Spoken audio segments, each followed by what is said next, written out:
Good morning. Oh, the camera is shaking.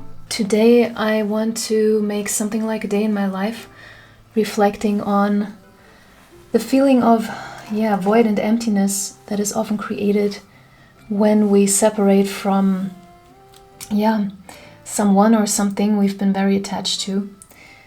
And for those of you who know me or who've been watching my videos, you probably know that I am going through separation after almost 2 decades of being and living together with a specific person, where there was a lot of mutual attachment. But to make it clear, I'm not the one who's leaving, I'm not the one who initiated the separation, I'm the one who's being left, so to speak. And although my brain knows that the separation is inevitable, and it's also just important for my and my ex-partner's inner growth and well-being, my heart finds it really hard to let go. So and it's mainly because of the feeling of lack and void or emptiness that I feel through the absence of something so familiar and so safe, So it's basically not only a feeling of emptiness, but really a feeling of unsafety and fear, so existential fear, basically. I think it's always easy to say that we have to detach or we have to take our energy back and feel safe in our body. But if unresolved trauma or wounded self-worth is involved, it's not that easy. It's much harder. And it's also kind of why I struggle with the concept of detachment, because in my opinion, it just puts too much emphasis on the other one or the other thing we want to let go of or detach from. But letting go, or let's call it detaching, it doesn't work with force. It happens by becoming present, by focusing on ourselves, by taking responsibility for ourselves, by becoming, by feeling safe within our own body and our own mind, rather than giving thought away to someone or something we want to detach from. So I would say it's about letting someone else or something else be, creating space between you and the other, and reframing separation as something wholesome and empowering, rather than something that is inflicted upon us, if that makes sense. Oftentimes when we break up, there is a feeling of void or lack or emptiness created, which has a very strong pull. And we tend to fill that void oftentimes with, for example, idealized image of said person or thing, or a certain concept in our minds, but also feelings like resentment, resistance, rage. So basically we tend to project into that void, into that emptiness. And I think it's crucial to understand the main reasons for this dynamic, which is that the boundary of the other person might have triggered unprocessed emotions or unprocessed trauma within us. And now unprocessed painful emotions like, anger, fear, or rage are being projected on the other one in one way or another. And it's so important to understand the delusion of this dynamic, because the other one, the other person, the other thing will never be able to fill that void, fill that lack within us. That's just something we need to understand. We need to become clear about that. So what we need to do instead is we need to reframe the whole situation, which also means that we have to rewire our brain.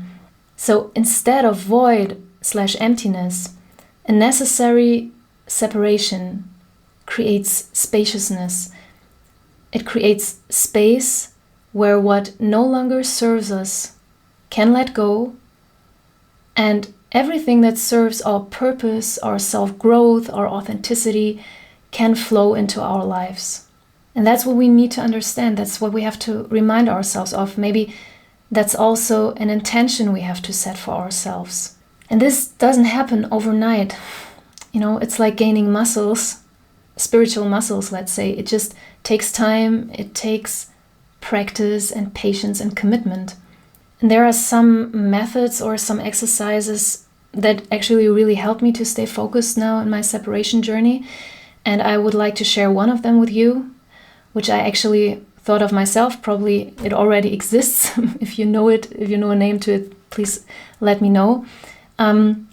Which is basically just a loss and gain list that I'm making. Sometimes on a piece of paper, I write everything down that I'm losing and everything that I'm gaining in this separation process. And if you're going through a similar situation where you're actually trying to detach, like from a specific person, let's say like a certain job, for example, this list could be very helpful for you too. So, but now I have to get going, I have to get moving, I have to bring my son to kindergarten, and I will just take you with me and I will pick up where I left off. And I just hope you will keep me company. Also, we have the season of fall now, which fits perfectly to this topic. So yeah, let's continue with this digital diary, shall we?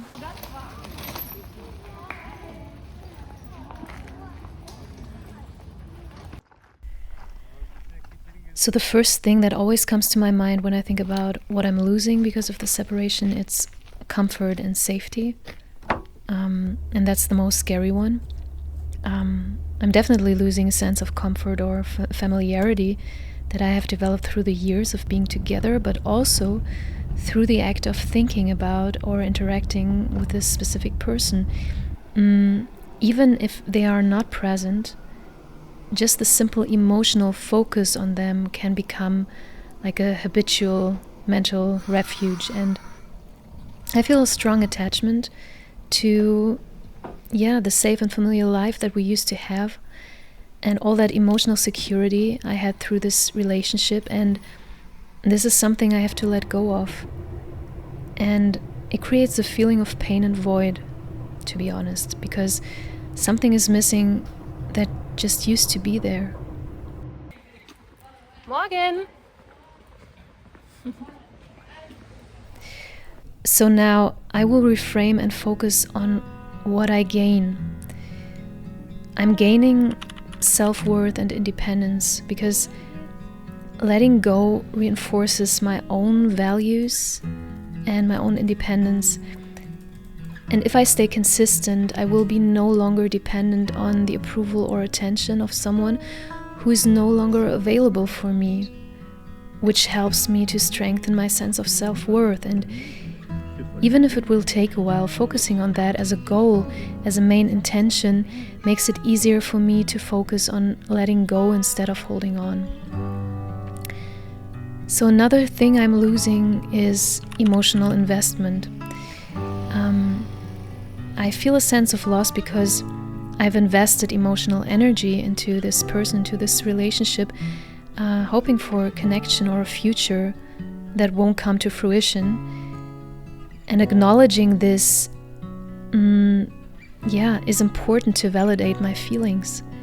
So what I'm gaining is emotional freedom. By detaching, I'm freeing myself up. I'm freeing up emotional space and energy that can be used for other pursuits, personal growth, also for other relationships. No longer being weighed down by longing opens the door to new possibilities. So another thing I'm losing is fantasy and idealization, which is often part of attachment. The idealized version of the person or the relationship we've imagined.